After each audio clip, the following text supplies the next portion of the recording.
एक जंग आई कैप की भी है जब भी आप लोगों ने लड़नी है। हमारे पास तो हाफिज साहब थे जिसने बदला ले लिया, आपके पास कौन है? मैं नहीं, मैं मुकर जाऊँगा। तो वो जंग तो हम जीत चुके हैं अल्हम्दुलिल्लाह। नाउ लेट्स सी कि आपकी जंग जो है उसका सफ़र जो है किस तरह चलेगा। और सब्जेक्ट भी आपका सबसे मुश्किल as of now historically CAF का चल रहा है, डैट इज़ FAR 1। सबसे ज़्यादा मुश्किल सब्जेक्ट है और ये पास नहीं हो रहा। कितनी अटेम्प्ट लग गई हैं R1 में अभी तक? 2। फर्स्ट अटेम्प्ट लग गई कि अभी है? ये है, ठीक है। हाँ 3 कहना था, लगी 4 हुई हैं। 3 लगी हुई हैं, सही है। आपकी फर्स्ट है R1 में लग गई, आपकी लगी हुई है। तो खैर है, क्यों घबराते हैं? अगर इंडियन आर्मी के 6 जहाज़ गिर गए हैं तो आपकी तो अभी पहली अटेम्प्ट लगी है, तो आप 6 दफ़ा के तो अफोर्ड कर सकते हैं। अगर वो नालायक थे तो इतने तो आप नालायक नहीं है अभी। हाँ, दिस इज़ द एलिमेंट, वो बेशरम है। हम लोग थोड़ी सी गैरत जो है खा जाते हैं। तो देखते हैं कि R1 बेसिकली क्या है जिसको आप लोगों ने इतना मुश्किल जो है समझा हुआ है। क्या पेपर है, लाइक क्यों पास नहीं होता? क्या इसका वॉल्यूम बहुत बड़ा है?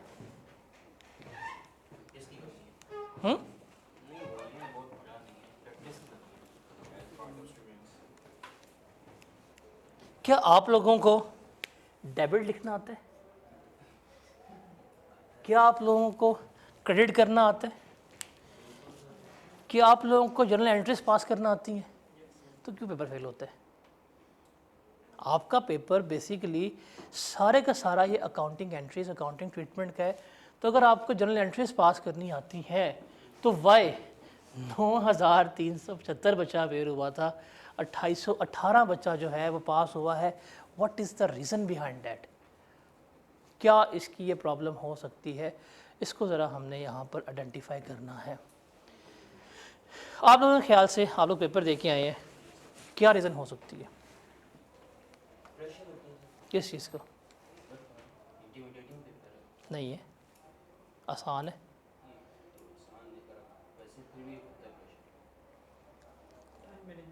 Time management. क्या? घबराहट, प्रैक्टिस की कमी। मैं तो कहता हूँ आप ज़्यादा प्रैक्टिस करेंगे फेल हो जाएंगे। मैं तो मुंह पे कहता हूँ, आप प्रैक्टिस करेंगे या फेल होंगे। 300 सवाल करते हैं, आई कैप पे 301वां आता है और वही नहीं होता आपसे।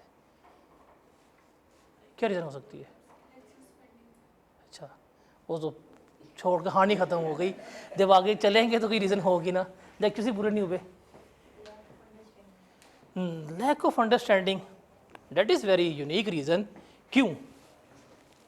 एसेट डेबिट नहीं करने आते। अगर एसेट इंक्रीज़ हो डेबिट नहीं होते, लाइबिलिटी डिक्रीज़ हो डेबिट नहीं होती, तो फिर क्या लैक ऑफ अंडरस्टैंडिंग हो सकती है?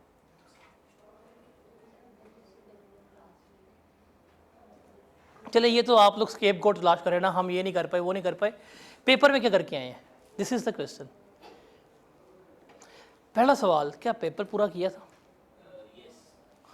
तूने किया ही क्यों है पेपर पूरा? हो गया था, समझ नहीं आई हो गया है, इसलिए तो फेल हुए हो। कितने मार्क्स आए थे? 44। तो पेपर अभी आप देख के आए हैं, क्या होगा? मुझे आज भी याद है, मेरा FAR 2 का पेपर था एंड आई गेस मैंने 67 या 63 इतने के मैंने अटैम्प्ट किया था, मेरा पेपर पास था। हाँ, मैंने किया था ऑडिट का 98 का, वो मेरा फेल था। नहीं तो देखा जाए इसका मतलब क्या हुआ? पेपर पूरा करना 90s में करना इज़ नॉट द एविडेंस कि आपका पेपर पास हो जाता है। मैं वो जो पेपर 60 में करके आया था, मैं क्लासेस ले रहा था, मैं पढ़ रहा हूँ कंसोलिडेशन, आई कैप का रिज़ल्ट आता है पे ये पास, और जो पास होना चाहिए था वो फेल, डिप्रेशन एट पीक। ये क्या हुआ है? नहीं, क्योंकि मैंने किए इतना था, मैं तो पढ़ रहा था प्री बैच में। तो इसका मतलब क्या हुआ कि भाई आई कैप को ठीक करके आओगे तो आई कैप ने पास करना है। पेपर पूरा करके आओ, कहानियाँ छोड़ के आओगे, पेपर उसने पास नहीं करना। उसको चाहिए to the point, according to standards, according to requirement, आप लोगों ने क्या लिख के दे के आना है। This is the real thing जो आई कैप का एग्जामिनर जो है वो मांग रहा होता है। हम लोग क्या करते हैं, R1 का पेपर या न्यूमेरिकल पेपर में सबसे बड़ी रीज़न आपको क्वेश्चन लिखने नहीं आते। एक अकाउंटिंग के पेपर का, न्यूमेरिकल के पेपर का असूल होता है कि अगर आपने पेपर में कोई चीज़ कैलकुलेट की है, आपने वो कैलकुलेशन शो करनी होती है। फॉर एग्जांपल, आपने 1,00,000 का 75% लिया, आपको पता है कितना आएगा, 75,000 आएगा। You have to show this on a safer side कि आपने ये किस तरह किया है। हमें करते ही नहीं है। हम लोगों को वर्किंग नहीं बनानी आती, हम लोगों को रेफरेंसेस नहीं बनाने आते, हम लोगों को फॉर्मेट नहीं बनाना आता, जिसकी वजह से हम क्या होता है, हमारा अनफॉर्चुनेटली पेपर जो है फेल हो जाता है। अभी आपको मैं एग्जामिनर कमेंट्स के पढ़ाता हूँ। एग्जामिनर कमेंट्स जब आप पढ़ेंगे तो एग्जामिनर तो चीख चीख के बता रहा है कि बच्चे पेपर करने जाते हैं, मैं 7 सवाल पूछता हूँ, उनको 2 सवाल बड़े अच्छे आते हैं, बाकी कोई सवाल ही नहीं आता। आई कैप कह के थक गया है कि भाई R1 के पेपर में आप 2 या 3 सवाल बहुत अच्छा करते हैं, बाकी कोई सवाल भी आपसे हो ही नहीं रहा होता। द थिंग इज़ दैट कि आपको इस पेपर को सीरियसली जो है वो लेकर चलना पड़ेगा। अभी आपके पास 6 माह होते हैं पेपर तैयार करने में। व्हाट इफ आई कैप की स्कीम चेंज हो जाए, और स्कीम की जो अभी स्पेकुलेशंस हैं, कोई रियलिटी तो है नहीं, उसमें यही कह रहे हैं कि ग्रुप ए का पेपर तो हर 3 माह बाद हुआ करेगा। और अगर ये ग्रुप ए का पेपर हर 3 महीने बाद आ जाए, तो आप लोग तो 6 माह पढ़ के R1 पास नहीं कर पा रहे, तो वो कैसे करेंगे फिर? तो क्या आई कैप पागल है जो इसने इतना बड़ा पेपर बनाया हुआ है, जो नहीं करवा पाएगा? आई कैप ने जब पेपर बनाया है, डिज़ाइन किया है, क्या हमने कभी आई कैप के रीसेंट सवाल, रीसेंट एग्जामिनर कमेंट्स, रीसेंट उसकी टेस्टिंग अप्रोच, क्या हमने कभी वो देखने की जहमत भी की है? I just have a single question. आपके पास कैफ 1 से लेके कैफ 8 तक आई कैप के तमाम स्टडी टेक्स्ट जो है मौजूद है।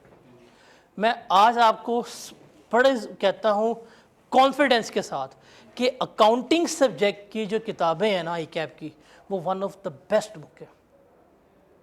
R1 बेस्ट है, R2 बेस्ट है, CMA बेस्ट है। क्या कभी आप लोगों ने वो किताब देखी भी है? क्या कभी रीड करने की भी कोशिश की है? क्या कभी पैटर्न तक देखा उसका? आप कभी वो किताब देखें और स्प्रिंग 22 से ऑनवर्ड अपने आई कैप के सवाल देखें, आप कहेंगे यार उसने जो किताब में हमें तरीक़ेकार बता दी है, जो फॉर्मेट्स, जो प्रेजेंटेशन बता रहा है, वो तो वही पूछ रहे हैं। आप जिसका सेक्शन ए है शॉर्ट क्वेश्चंस, कभी वो देखें, और जो आई कैप ने प्रैक्टिस एग्जाम्पल्स करवाई, कभी अगर उनको देखें जाके, कुछ चलेगा पता कर क्या रहे। एक चैप्टर के कितने सब टॉपिक्स हैं, सब टॉपिक्स की कितनी एग्जाम्पल्स हमें पता ही नहीं है। मार्केट की जितनी भी बुक्स हैं सारी अच्छी बुक्स हैं, बट वो सारी किताबें आई कैप से निकली हुई। अगर आप कभी भी गौर करेंगे तो वो सारी बुक्स की सारे एग्जाम्पल, सारे क्वेश्चन कहाँ से निकाले हुए हैं? आई कैप से। हमारा सबसे बड़ा अलमिया है कि हम इस सब्जेक्ट की किताब हमने कभी रीड ही नहीं की। अकाउंटिंग का पेपर कभी रीड करके दिए? कभी उसका स्टडी टेक्स्ट पढ़ा है? कभी भी नहीं पढ़ा आपने। स्प्रिंग 2024 का पेपर, अगर लैपटॉप में पढ़ा नहीं, वो दिखाता आपको। स्प्रिंग 2024 का पेपर में क्वेश्चन था आई गेस 6 नंबर का, वो IAS 16 का थ्योरेटिकल सवाल था। कोई 6 नंबर का सवाल आया था कि what is the treatment of incremental depreciation, कोई इस तरह का सवाल था। जिस बच्चे ने किताब से रीडिंग नहीं की हुई ना, आई कैन बेट इट, वो कभी भी सवाल का जवाब नहीं कर सकता। So this are the few problems जो क्या है, जो हमने इसको लेके चलनी है। अभी कितने पेपर दे रहे हैं? 3, एवरेज पेपर 3 ही दे रहे होंगे। As of now these are the official stats of the ICAP result. अगर आप देखें ऑटम 23, स्प्रिंग 24, ऑटम 24 और स्प्रिंग 25। पिछली आप कह सकते हैं 4 अटैम्प्टों का ये रिज़ल्ट का आपके सामने स्टैट्स हैं कि भाई ICAP ज़्यादती नहीं करता, जो पढ़ने वाले हैं वो पास भी हो रहे हैं और उनका नंबर्स जो है वो भी इंक्रीज़ हो रहे हैं। कहाँ 1761 बच्चे ऑटम 23 में क्वालिफाई कराए थे उसने, अब कहाँ कितने करवा रहा है, 2155। अगर आप एक साल में जाते हैं, स्प्रिंग 24 में 1734 बच्चे कैफ क्वालिफाई करके बैठे थे, इस दफ़ा कितने हैं, 2155। अराउंड 350 पौने 400 बच्चा एक्स्ट्रा क्वालिफाई हुआ है, पढ़ के ही हुआ है। कहाँ 4 पेपर 117 बच्चे पास करते थे, कहाँ पे पहुँच गई तादाद 245 पे। माइट भी आपकी जो अटैम्प्ट है, जब इसका रिजल्ट आया ऑटम 25 का 300 बच्चा बैठा हो, तो ICAP तो इसका मतलब बड़ा फेयर है अपने रिजल्ट से, बड़ा जस्टिफाइड है कि बच्चे पेपर दे रहे हैं, बच्चे पास कर रहे हैं। आप 3 पेपर की स्ट्रेंथ देखें, 1500 बच्चा है, 2 पेपर में 250 बच्चा है, एक पेपर तकरीबन 5000 बच्चे ने पास किया है। तो दिस आर द स्टैट्स। अगर आप इन स्टैट्स पे चलेंगे तो हम देखते हैं कि भाई ये है क्या और हमने करना क्या है। हम डायरेक्ट चलते हैं ज़रा सिलेबस के ऊपर कि हमारा सिलेबस है क्या और हमने बुक्स फॉलो कौन सी करनी है। पहले मैं सिलेबस पे आता हूँ, बाद में मैं इसके स्टडी टेक्स्ट के ऊपर आता हूँ कि हमने करना क्या है, क्या नहीं करना। टू बी वेरी ऑनेस्ट, आप लोग पेपर दे के आ चुके हुए हैं, क्या आप लोगों को इस सिलेबस के ग्रिड का, इस सिलेबस की वेटेज का पता है? अगर मैं इस स्लाइड को गायब कर दूँ, पेपर दे के आए, पढ़ के पेपर दिया होगा आप लोगों ने, फुल तैयारी के साथ पेपर दिया होगा आप लोगों ने।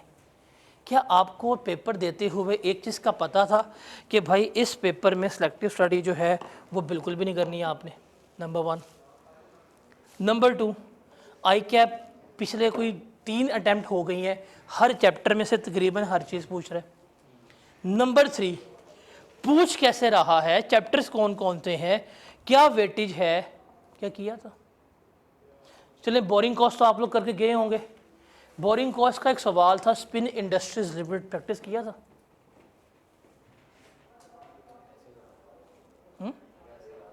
चलें, क्या बोरिंग कॉस्ट के बड़े बड़े सवाल प्रैक्टिस किए थे?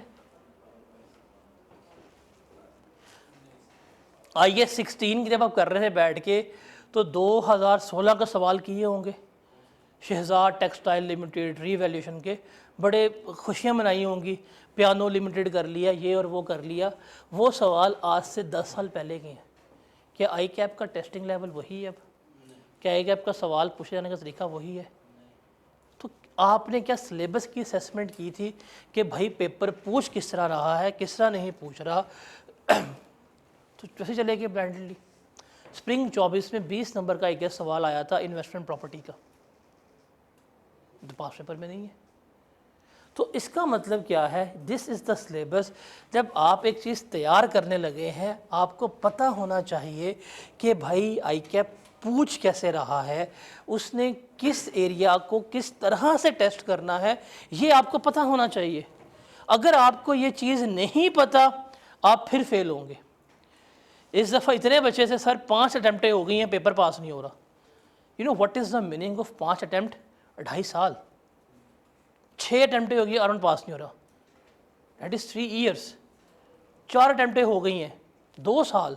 2 साल हो गए हैं आपको, आपका एक पेपर पास नहीं हो रहा, इसका नाम FR 1 है। क्या इतना बड़ा अजाब है ये? मैं नहीं मानता। मैं आपको बड़े कहता हूँ रिस्पॉन्सिबिलिटी से, जिन जिन बच्चों का पेपर फेल हुआ R1 का, बैठे हैं, चंद सवाल पूछता हूँ, चुप कर जाते हैं। एक बच्चा आया हुआ था, 5 उसकी अटैम्प्ट लग गई हैं, उसका R1 फिर कोई 30 समथिंग में रह गया। मैं कहा ठीक है, रो रहा था जी, क्या करूं क्या ना करूं। ग्रुप A के उसके 3 पेपर पास हैं, R1 नहीं हुआ, ये और वो। R1 उसका पास नहीं हो रहा, उसका CA में पास है। मैं कहा ठीक है, मैं चैप्टर्स कितने हैं? कहता पता नहीं। मैं कहा अच्छा ठीक है, आपको NPO आता है? कहता नहीं सर वो नहीं आता, वो मुझे बड़ा मुश्किल लगता है। मैं कहा ओके, आपको IAS 8 आता है? कहता नहीं वो बस वो भी सही नहीं आता। आपको जो आपका चैप्टर है करेक्शन ऑफ एरर्स वो आता है? जी वो आता है। मैंने कहा अच्छा, उसमें जो आपका सस्पेंस अकाउंट है और प्रॉफिट की रीस्टेटमेंट है वो आती है? नहीं, मैंने वो तो एक सवाल भी नहीं किया आज तक। मैंने कहा ठीक है ओके। मैं कहा अच्छा चलें ये भी हो गया। आपको जो कंसेप्चुअल फ्रेमवर्क है वो आता है कि सर नहीं वो मैं चैप्टर भी पढ़ा ही नहीं है। आप जब उसकी असेसमेंट की, पिछले उसने 2.5 साल वेस्ट कर दिए हैं एक सब्जेक्ट के ऊपर, और अभी भी उसको 3 चैप्टर नहीं आते, जो 3 कंप्लीट चैप्टर हैं वो उसको नहीं आते। कंसेप्चुअल फ्रेमवर्क एक वो चैप्टर है जिसमें से आई कैप हर अटेम्प्ट में मिनिमम 6 नंबर का सवाल पूछ रहा है, कहता है मैंने आज तक पढ़ा ही नहीं है। तो आप क्या समझते हैं कि एक बच्चे की जो ये परफॉर्मेंस है उसको आई कैप पास कर देगा? आप खुद बताएं। और ये एक बच्चा नहीं है, ये R1 के केस में लाइन लगी हुई है। 2.5 साल हो गए, 3 साल हो गए जी, NPN को आज तक नहीं आया। देखिए आपने फर्स्ट टाइम पढ़ा, आपको फर्स्ट टाइम एक टॉपिक नहीं आया, आप फेल हो गए, ओके। मैं फर्स्ट टाइम किसी सब्जेक्ट में फेल होने को कभी भी हार मानता ही नहीं, फेलियर मानता ही नहीं।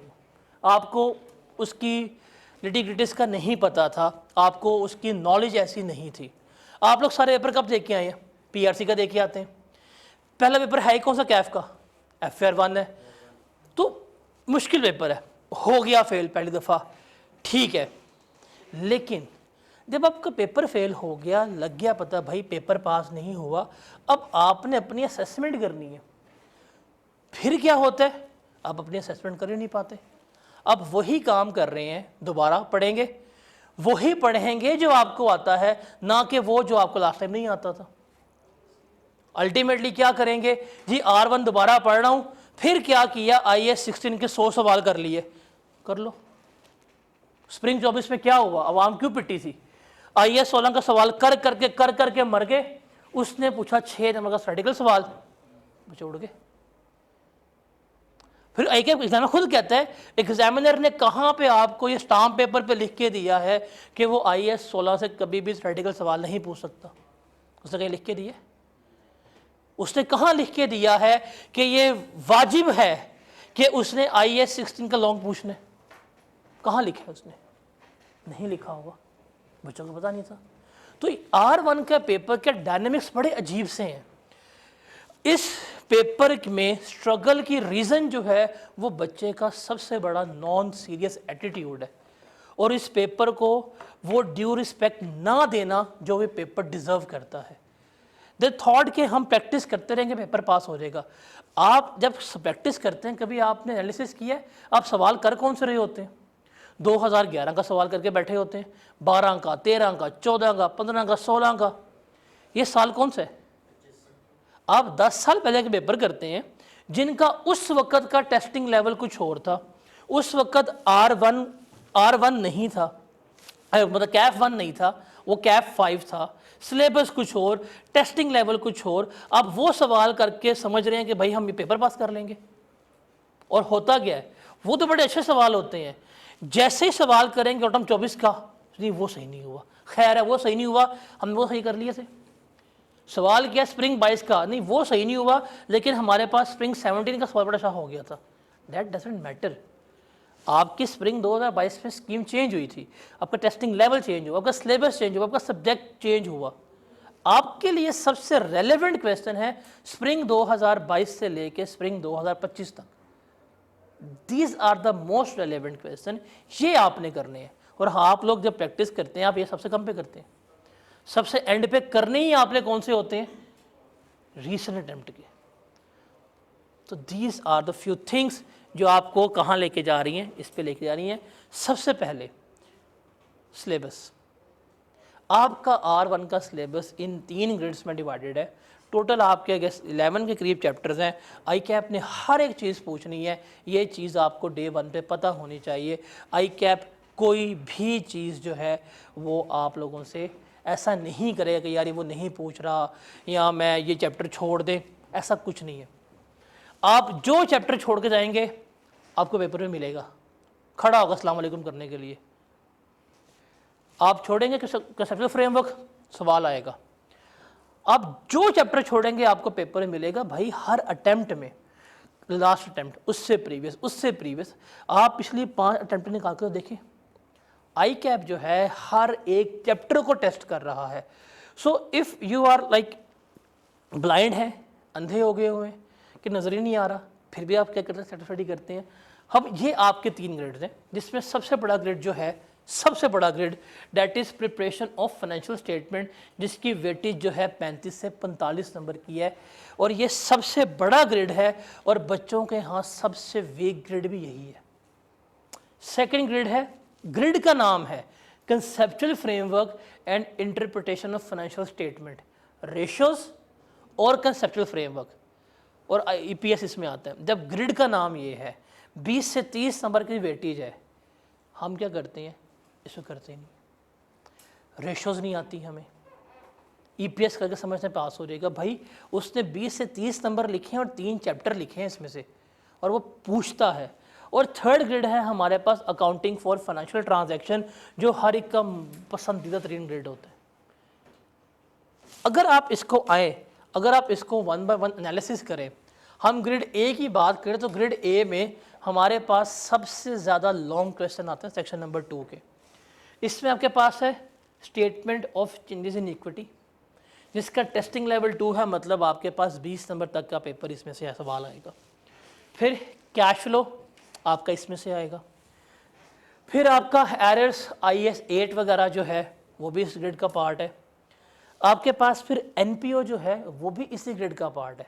तो NPO, statement of changes in equity और कैश फ्लो, ये 3 लॉन्ग क्वेश्चन और IAS 8, ये इस ग्रेड में आप जो बच्चा फेल होके आता है, आप कभी इवन अपने आप से पूछिएगा, क्या आपके इस ग्रेड के जो ये गिवन चैप्टर्स हैं, क्या ये बहुत अच्छी तरह तैयार थे? You will get the answer कि हम पेपर में क्यों फेल होते हैं। सबसे वीक ग्रेड ये होगा सारी का, और आई कैप हर चीज़ पूछते हैं। NPO पूछ लेगा 8 नंबर का, ये पूछ लेगा 20 नंबर का, ये पूछ लेगा 8 नंबर की, कुछ नहीं करेगा तो इसको और इसको मर्ज कर देगा। आई कैप ने जब कह दिया है कि भाई 35 से 45 नंबर उसने पूछने हैं, तो वो 35 से 45 नंबर पूछ रहे हैं। और ये वो ग्रेड है जो आपको 40 नंबर का एवरेज आने पेपर में, और this is the worst area by the students. इसकी प्रिपरेशन नहीं होती, NPO आता नहीं है, कैश फ्लो होता नहीं है, इक्विटी गुजर दिन के ऊपर से है, तो करेंगे क्या जाके पेपर में। एक ग्रेड ये 3 सवाल लॉन्ग बनते हैं इस ग्रेड में से। फिर सेकंड ग्रेड है आपके पास कंसेप्चुअल फ्रेमवर्क, रेशो और EPS। इसमें से भी उसने सवाल पूछने ही पूछने, नहीं कुछ करेगा 2 MCQs पूछ लेगा, या 4 नंबर 6 नंबर उसने पूछने हैं। रेशोस का या तो शॉर्ट पूछ लेगा या लॉन्ग पूछेगा, कुछ नहीं तो क्या करेगा, MCQs पूछेगा। और EPS है, EPS में या तो लॉन्ग पूछेगा या क्या करेगा, आपसे वो शॉर्ट पूछ रहा होगा। इस ग्रेड में से पिछली 5 अटैम्प्ट में से उसने हर दफ़ा हर सवाल पूछे, हर एरिया टेस्ट किया। उसने अब तक छोड़ता क्या है, कैश फ्लो या NPO को कभी कभी वो क्या कर देता है, रिवर्स कर देता है। NPO पूछ लिया, कैश फ्लो ना पूछा, ये पूछा, ये ना पूछा, अदरवाइज वो हर चीज़ जो है वो टेस्ट करता है। ये कितना हुआ, 35 से 45, और ये हो गया आपका 20 से 30, तकरीबन ये 60-65 मार्क्स का एरिया ये बनता है, सिर्फ ये एरिया। आप कभी एनालिसिस कीजिएगा, आप लोग भी पेपर दे के आए R1 का, आपका सबसे वीकेस्ट एरिया यही था। आपको ये 60-65 मार्क्स नहीं आता था, आप लोगों को आता क्या था, ये एरिया जिसकी वेटेज जो है 30 से 40 नंबर है। IAS 16 के 109 सवाल करके जाते हैं। ओहो, IAS 16 कर करके शेर दिल, शहजाद, पियानो, स्पटनिक, पता नहीं कौन से सवाल करके पागल हो जाते हैं। टेस्टिंग लेवल सिर्फ इसका 2 नंबर है, 20 नंबर ही इसमें से आएंगे। और वो भी आई कैब ने जो है स्प्रिंग 24 में बच्चों को बता दिया था कि भाई तुम जितना तैयार करके गए हो, उसने थ्योरेटिकल सवाल पूछा इसमें से। फिर गवर्नमेंट ग्रांट कर करके पागल हुए होते हैं। बोरिंग कॉस्ट के पता नहीं 2006 के, 12 के, 17 के वो सवाल करके बैठे होते हैं, जो उस ज़माने की FAR 2 के थे, जो 20-20 नंबर के आए थे। हालांकि आई कैब कह रहा है कि इसका टेस्टिंग लेवल क्या है, 1 है, मैंने सिर्फ इसमें से क्या पूछना है, 8 नंबर तक का सवाल पूछना है। और हमने क्या प्रैक्टिस की होती है इसमें से, किन सवालों की, 20 नंबर की। ग्रेनाइट कॉरपोरेशन आगे गए होते हैं, फिर इम्पेयरमेंट, और एंड पे क्या है, इन्वेस्टमेंट प्रॉपर्टी, जिसकी क्या है वेटेज 2। होता क्या है कि R1 के स्टूडेंट्स जो हैं उनका ये वाला एरिया बहुत अच्छा होता है, बहुत अच्छा होता है। क्यों? The thing is that colleges में, इंस्टीट्यूट्स में स्टार्ट भी यहाँ से होता है, पीपीई होता भी 1 महीने के लिए है, 1 महीने से पीपीई करते रहते हैं और एंड पे फिर क्या करते हैं, चीज़ों को लेके चल रहे होते हैं।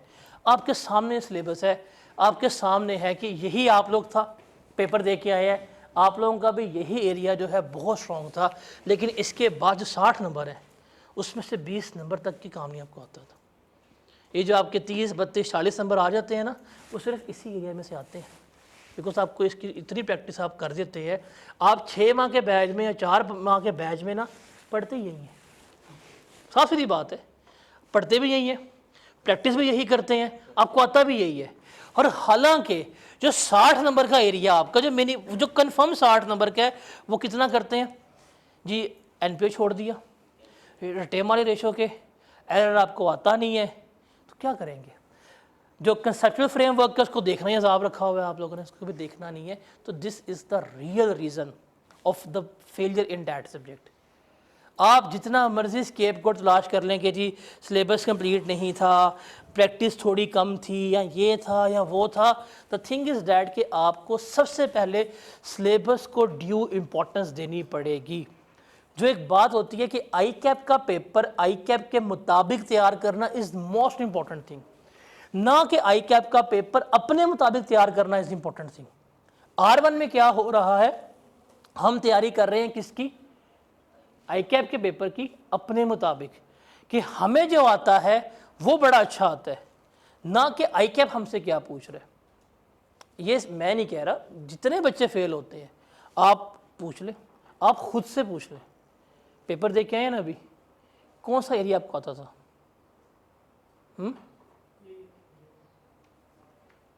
यही एरिया था। तो this is the real problem. आपको सिलेबस को सिलेबस के मुताबिक तैयार करना पड़ेगा। आप कभी असेसमेंट करें ना, आप IS 16 के ऑन एवरेज कोई 40 सवाल करते हैं, ऑन एवरेज 40 से कम तो सवाल करते हैं, आप समझते हैं फेल हो जाएंगे। और वहाँ पे ऑन अदर हैंड जो आपका कैश फ्लो है उसके 5 नहीं करते, NPO के 2 सवाल नहीं करते, EPS के मर के 10 सवाल नहीं किए होंगे आपने, इक्विटी के समझ नहीं आते सवाल करना कैसे कैसे नहीं करना, ये चीज़ आप लोगों को मरवाती है। तो too much practice from one area and know practice from one area, ये जो इम्बैलेंस है आपके प्रैक्टिस का, R1 आपको यहाँ पे इसलिए फेल करवा रहा है। बिकॉज आपको एक चीज़ पता होना चाहिए, R1 के पेपर में आपका स्टैंडर्ड जो है वो मर्ज होके आता है। आप लोगों ने पढ़ा होगा, आप लोगों को पता भी होता है कि क्वेश्चन की नेचर क्या होती है आपके पास, कि भाईजान वो IAS 16 के साथ जो है IS 20 जो है वो मर्ज कर सकता है, जैसे उसने पास पेपर में किया हुआ है, आई गेस बनी ईयर लिमिटेड में किया हुआ है। वो IS 16 के साथ जो है वो क्या कर देता है, IS 23 मर्ज कर देता है, दस्तगीर लिमिटेड वगैरह में है, अभी रिसेंट सवाल में आया हुआ है। वो IS 16 साल क्या कर देता है, इम्पेयरमेंट किससे में डाल देता है, वो ये मर्ज कर देता है। IS 40 भी इनके साथ क्या कर सकता है, आई कैप जो है मर्ज करता है। ये तो हम बड़े प्रैक्टिस करते हैं, लेकिन आपको इस चीज़ का पता है कि भाई statement of changes in equity IAS 8 ये बहुत तगड़ा कॉम्बिनेशन है। फिर इसके साथ वो अगर EPS भी मिला दे तो ये one of the best question बनता है। आई कैप तो थक गया पूछ पूछ के। आपके किताब में एक सवाल गिवन है डैफोडिल्स लिमिटेड का, वो इसका बेस्ट सवाल है। आपका रिसेंट सवाल आपकी आई गेस ऑटम 24 की अटैम्प्ट का एक सवाल आया है, statement of changes in equity का सवाल है, 20 नंबर का सवाल है, उसमें एरर्स हैं, IS 20 है और इक्विटी है। हम क्यों सिर्फ वो वाले सवाल मर्ज करने पे गए होते हैं, हम इनकी प्रैक्टिस क्यों नहीं करते? हमारा अल्टीमेटली फोकस जो है अनफॉर्चुनेटली वो नंबर ऑफ क्वेश्चंस पे है। We are working on a quantity not on a quality. आपको क्वालिटी जो है वो लेके चलनी है। आप जिस दिन क्वालिटेटिवली काम करेंगे आपका पेपर जो है पास हो जाएगा।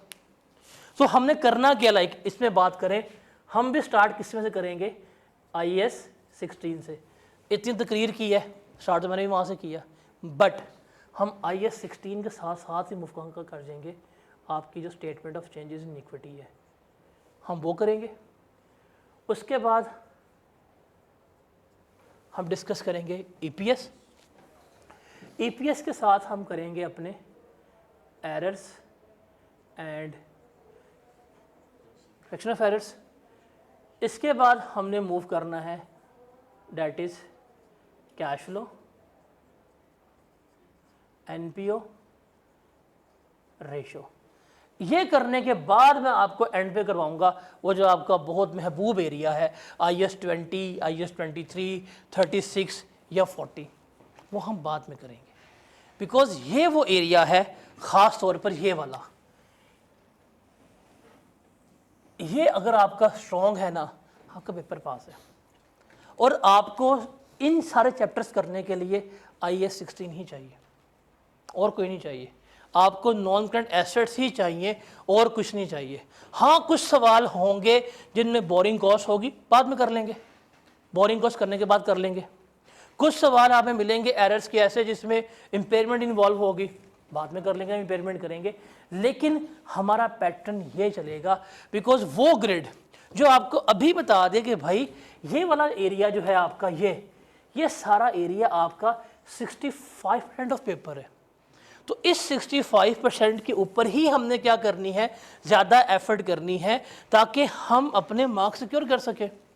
ये वाला जो एरिया जिस पे हम अनफॉर्चुनेटली बहुत टाइम लगाते हैं, ये कंपैरेटिवली इन एरिया से आसान है। आप बोरिंग कॉस्ट निकालना आसान है, रेशो निकालना आपको मुश्किल लगती है। आपके लिए इम्पेयरमेंट एसेट्स आसान है, लेकिन NPO क्या लगता है आपको, डिफ़िकल्ट लगता है। तो हमारा पैटर्न जो है वो चेंज होगा थोड़ा सा, हम इस तरह मूव करेंगे और इस तरह ही क्या करेंगे, चीज़ों को लेकर चल रहे होंगे। ठीक है। तो अगर हम इसके रिज़ल्ट देखें तो देखिए जी, माशाल्लाह से 23%, 25%, स्प्रिंग 22 से काउंट करना शुरू करें, 23, 25, 22, 27 इम्प्रूवमेंट हुई है माशाल्लाह से, 28, 28 और फाइनली फिर क्या हो गई, 30 पे चले गए हैं। हमें 30% पे आते आते तकरीबन कितने अटैम्प्ट लगी हैं, 1, 2, 3, 4, 5, 6, 7 अटैम्प्ट लगी हैं हमें, 3.5 साल, जहाँ पे इसका रिजल्ट कितना आया है 30%। स्टिल सबसे अच्छा रिजल्ट R1 का ही आता है नीचे से। जितना कंसिस्टेंट R1 का रिजल्ट है उतना ज़िंदगी में कोई कंसिस्टेंट नहीं हो सकता। हम देखते हैं इस सब्जेक्ट में इतने शानदार रिजल्ट की रीज़न्स क्या हैं। अगर हम उसको देखें तो मैं एग्जामिनर कमेंट्स जो है वो कुछ डिस्कस करता हूँ आपसे। ऑटम 2023 का 27% जो है वो पासिंग रिजल्ट था, और इसमें सवाल भी बड़े ज़्यादा आते हैं, 8 सवाल 9 सवाल पूछ रहा होता है। लेकिन आपका पेपर जो है वो 2 सेक्शंस में डिवाइडेड है, सेक्शन नंबर A में और सेक्शन नंबर B में। सेक्शन नंबर A जो है वो आपका शॉर्ट क्वेश्चन बेस होता है, वो पास करने के लिए बना होता है, और उसी में से आप क्या करते हैं, फेल हो जाते हैं, MCQs नहीं हो पाते। अब देखें क्वेश्चन नंबर 1 15%, शॉर्ट क्वेश्चन था 8 नंबर का, 2 26%, 3 24%। शॉर्ट क्वेश्चन है पहले 3, आई गेस ये 20 नंबर बनते हैं, आपके सामने हालात हैं बच्चों के। और ये शॉर्ट क्वेश्चन किस चैप्टर के पूछ रहा होता है, वो मोस्टली NPO का पूछ लेगा, जो एरर्स हैं उनका सवाल पूछ लेगा, जो statement of change in equity है उसका सवाल पूछ लेगा। ये वो सवाल है जहाँ बच्चा कर ही नहीं पाता। फिर क्वेश्चन नंबर 5 6 क्वेश्चन बड़ा अच्छा हुआ है, 63%। पता है क्यों, IAS 16 था ये, IAS 16 का एक सवाल है, कितने 63, फिर 25, 28 और 44%। कहते हैं जी the current result of 26%, 27% closely aligns with the previous result of 22%। कितनी खूबसूरती से उसने क्या किया, आप लोगों को बेइज्जत की है। जस्ट लाइक डैट, जिस तरह कल उसने किया था PAF के औरंगजेब ने, just start from where we left 6-0, कहानी ख़त्म। मतलब उसके नाम में और था कि उसने 6-0 क्या है, स्टार्ट कहाँ से किया, कहानी वहाँ पे फील कराया है। आई क्या भी क्या कह रहे हैं, आपका कितना रिजल्ट है 27%, जैसे कितना होता है आपका हमेशा 5% होता है, कोई इंप्रूवमेंट नहीं आई। फिर कहता है अब इस पेपर में एक रीज़न, अभी भी बच्चे वो हैं जिनका ITA एग्जाम्ड था, पेपर दे रहे हैं R1 का, ITA एग्जाम्ड हुआ स्प्रिंग 2022 का, ये है आपके पास ऑटम 2025, 4 साल हो गए हैं। और आज तक बच्चे वो स्ट्रगल कर रहे हैं। भाई 1-6 माह लगा के पढ़ लो ITA कहीं पे, अपने बेसिक कंसेप्ट सीधे कर लो, नहीं ITA नहीं आती, फिर पेपर देंगे, फेल हो रहे हैं। उसने कहा भाई ये तो वो हैं नॉनसेंस लोग जो आज तक क्या कर रहे हैं, जिनके बेसिक कंसेप्ट सीधे नहीं हुए, स्ट्रगल कर रहे हैं। बट फिर कहता है the performance of the examinees displayed notable disparities among the answer script. A considerable number of examiners achieve exceptional scores, attaining marks in the 80s, even as high as 98.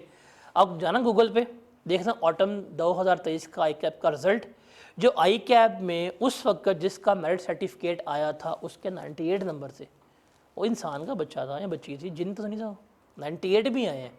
फिर कहता है however it is important to highlight, ये बड़ी मजे की है, 19% of the examinees obtained 20 marks or less, indicating the lack of understanding of the subject's basic. R1 में on average 9000 बच्चा पेपर देता है, इस दफ़ा भी 9000 था, वो कम होते नहीं है, बरकत ही बड़ी है। क्यों? 70% बच्चा फेल हो रहा है, फिर वही दे रहा है, फिर फेल हो रहा है, फिर वही दे रहा है, फिर फेल हो रहा है, फिर वही दे रहा है। ICAP की कमेटी है ये R1, उसको असल रेवेन्यू मिलता कहाँ से है? R1 से मिलता है। ना बच्चों ने पास होना है, ना बच्चों ने R2 में जाना है, वो चिल है। उसने बड़ी अच्छी पाबंदी लगाई हुई है कि R1 पास होगा तो R2 दोगे। आप बिलीव करें R2 का रिजल्ट 44% है ऑन एवरेज, R1 20 और R2 44, डबल रिजल्ट है। क्यों? इसी वजह से, बिकॉज जब बच्चा पढ़ के जाता है R2 देता है, पास हो जाता है, उसके कंसेप्ट आते हैं। आप खुद देखें, अगर 9000 बच्चा था और 19% बच्चा कितना बनता होगा? तकरीबन ये 1800 बच्चा बनता है। 1800 बच्चे ऐसे हैं जिसके 20 से भी कम नंबर आए हैं। फिर कहता है selective study was evident as candidates successfully garnered high marks in 3 to 4 question, नज़र आ रहा है 55, 63, 44। बाकी क्या है उसमें? सेटिस्फैक्ट्री मार्क्स नहीं आए रिमेनिंग क्वेश्चन में। चलें ICAP जो है वो ज़रा गुस्सा कर गया होगा ऑटम 23 में, स्प्रिंग 23 देख लेते हैं कितना रिजल्ट है? 22%। The current result of 22% is fairly consistent with the previous result of 25%। ICAP बड़ा अच्छा है मेरे ख्याल से। वो जो है ना हमारे मोहम्मद औरंगज़ेब साहब, उन्होंने ICAP के एग्जामिनर कमेंट्स पढ़े थे कल की स्पीच के उससे पहले ना प्रेस कॉन्फ्रेंस से, कि किस तरह 6-0 कह के फील भी कराना है और फील नहीं भी कराना है। इसमें ये करा रहा है कि भाई कितना रिजल्ट है? 22%, प्रीवियस कितना था? 25 था, और लास्ट का है कितना? 26 है। प्रॉपर फील करवा रहा है।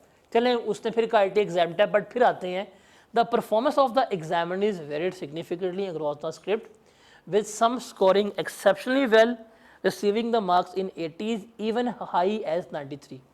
However, 18% of the examinees scored 20 or few marks, indicating a lack of understanding of subject basis and inadequate exam preparation.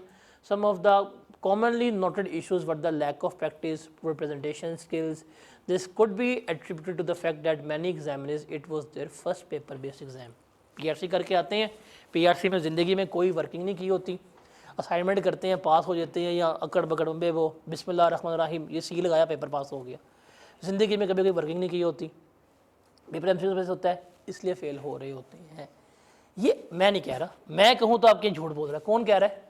जो आपको फेल करते हैं, और वो बता के फेल कर रहा है। क्वेश्चन बाय क्वेश्चन परफॉर्मेंस बता रहा है कि भाई क्वेश्चन नंबर 8 में सिर्फ कितने थे? 11% थे, 6 में 17, 3 में 42, 1 में 30। वो क्वेश्चन बाय क्वेश्चन ही बताता है, और वो जेनेरिक कमेंट्स भी दे रहा है। सेम गोज विद ऑटम बाइस, सेम गोज विद स्प्रिंग बाइस।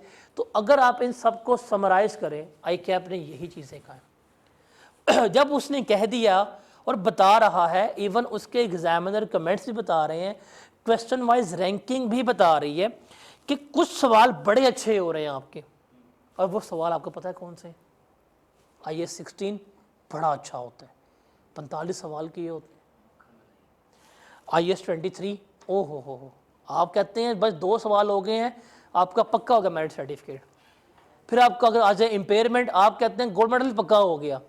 फिर जब अगला सवाल NPO का, फिर अगली 10 पक्की हो जाती है आपकी। Cash flows, error, conceptual framework, ये वो एरियाज़ हैं जो आपको ये एग्जामिनर कमेंट्स बता रहे हैं। ये क्लियरली इंडिकेट कर रहा है जिसमें 12% है, जिसमें 27% है, जिसमें 23% है, जिसमें 17% हैं, जिसमें 19% मार्क्स हैं, ये स्पेसिफिकली इन एरिया सवाल है जो वहाँ बोर्ड पे हाईलाइट किए हुए हैं। That is from NPO, that is from cash flow, ratio, conceptual framework, errors हैं, ये आप लोगों को नहीं आते। तो ये वो रीज़न है जो उसने आइडेंटिफाई की है और यही सच है। अगर आप इसको जिस दिन तस्लीम कर लेंगे तो पेपर पास हो जाएगा। तो व्हाट इज़ द, अगर आप समराइज करें, आपको एग्जामिनर की समझ ही नहीं आ रही अभी तक। एग्जामिनर क्या पूछ रहा है, कहाँ से पूछ रहा है, क्या रिक्वायरमेंट है, हमें समझ ही नहीं आ रही। अकाउंटिंग के पेपर का एक बुनियादी असूल है, रूल है कि जो कैलकुलेशंस है ना वो शो करनी है।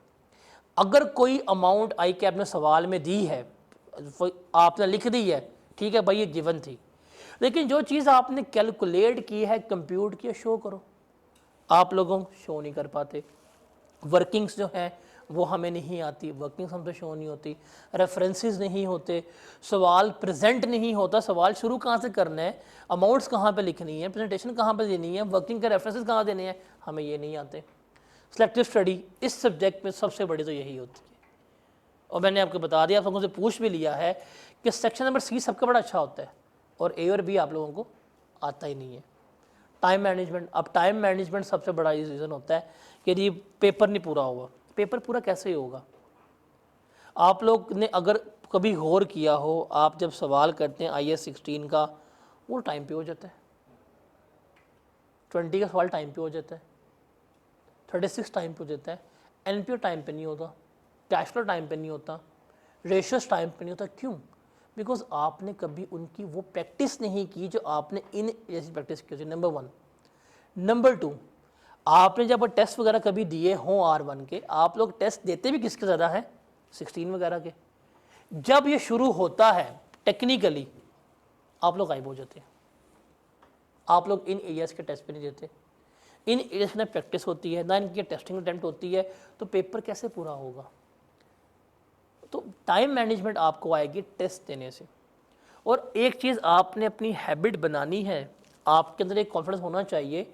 पेपर में 8 सवाल आए हैं, 3 घंटे 15 मिनट में है, अनसीन सवाल है, 100 करना मुश्किल है, बड़ी प्रैक्टिस चाहिए, बड़े कंसेप्ट स्ट्रॉन्ग चाहिए, लेकिन सारे सवाल अटैम्प्ट करना मुश्किल नहीं है और हर सवाल में से 50% मार्क्स लेना ही मुश्किल नहीं है। आपने शायद कभी गौर किया ही नहीं है, आपने कभी शायद सवाल इस तरह पढ़े ही नहीं है, आपके सवालों के 50% जवाब सवाल में लिखे होते हैं। अब सवाल पढ़ के उसको शुरू करें, उसके फॉर्मेट बनाएं, उसकी जो जो वैल्यूज़ गिवन अगर आप वही प्लेस कर दें, आपके सवाल का बेसिक खाका बन जाता है। तो इफ़ेक्टिव तरह से क्या करना है, आपने काम करना है, आप मिनिमम टाइम में मैक्सिमम ना निकालें। देखिए 8 सवाल आए हैं, 4 कर लिए हैं, पेपर फेल है, 5 कर लिए, पेपर फेल है आपका। बिकॉज उस 5 में से कितने लेने हैं आपने, 50% लेने हैं। लेकिन आपके 8 सवाल आए हैं, 8 के 8 आपने अटैम्प्ट किए हैं और कोशिश की है कि हर सवाल आपका 60-70% हो गया हो, पेपर पास हो जाएगा आपका। ये चीज़ आपको ऑप्ट करनी पड़ेगी। आपको टाइमर लगा कर सवाल करना है, टाइम पूरा अगले चलो, टाइम पूरा आगे चलो। This is the main thing जो क्या करनी है, आपने लेके चलनी है। फिर रिलाइंग ऑन पास्ट पेपर, भाई ये तो कंफर्म फेलियर है। R1 के कितने सवाल किए होंगे, अभी पेपर आया क्या वही था? ऐसा नहीं होता। तो पास्ट पेपर सिर्फ तैयारी के लिए जी, आपको रीवैल्यूएशन करनी आ गई, ओके, आपको रिवर्सल ऑफ रीवैल्यूएशन आ गई, okay, this is for the R1, this is for the question for only this purpose.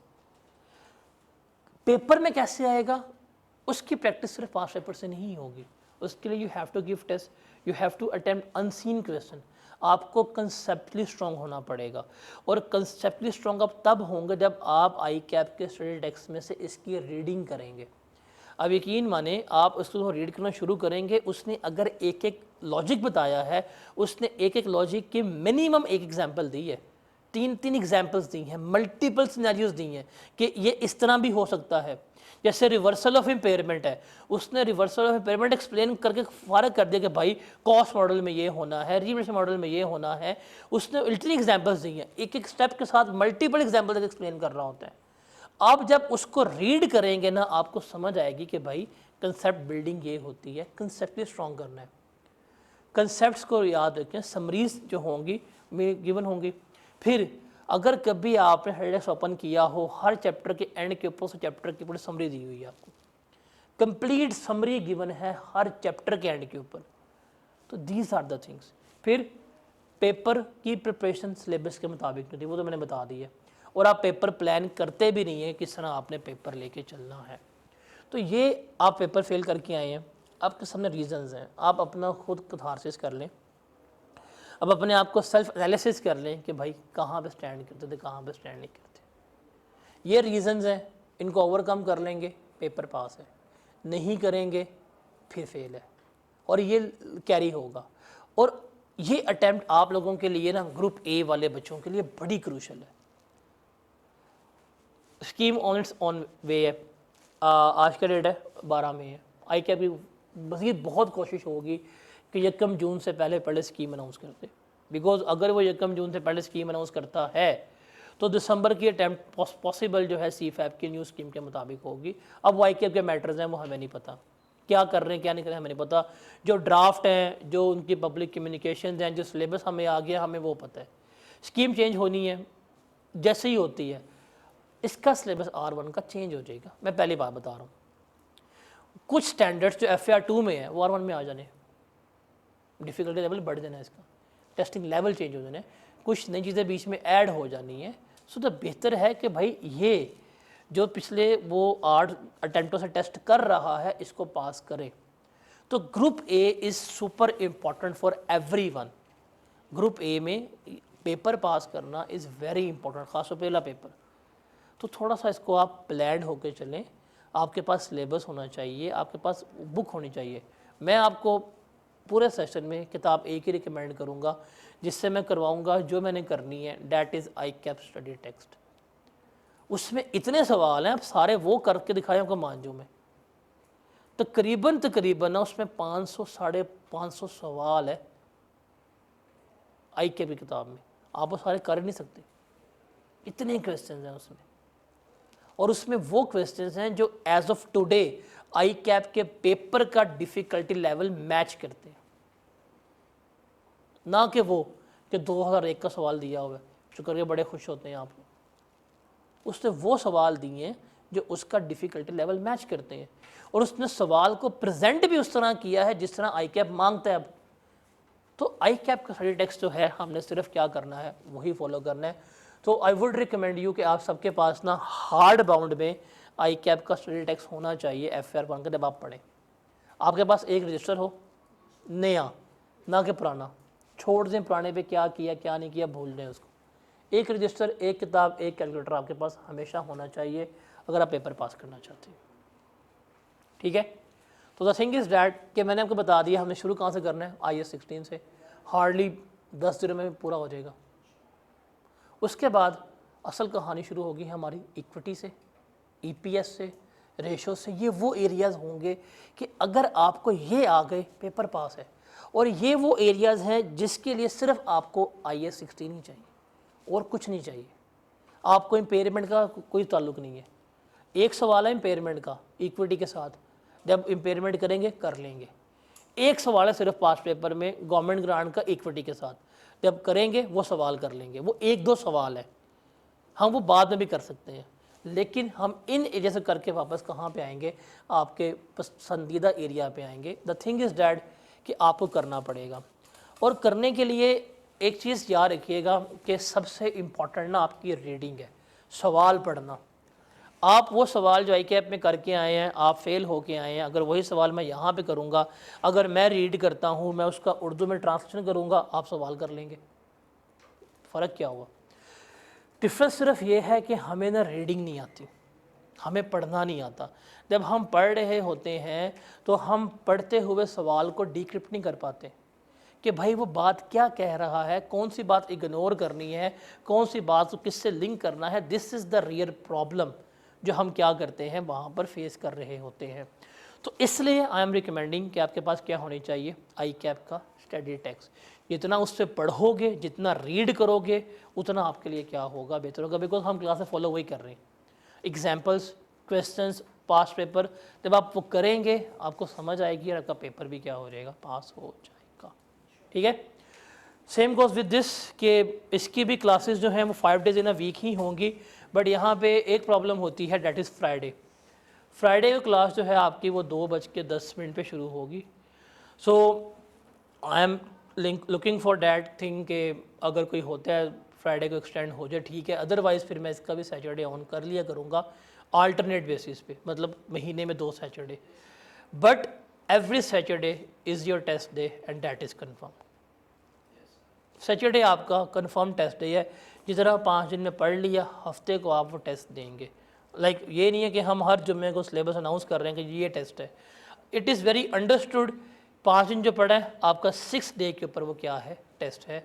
आपने टेस्ट देने, अराउंड आपके 12 के करीब टेस्ट बनते हैं, आप ये टेस्ट दे दें, आपका पेपर जो है वो पास हो जाएगा।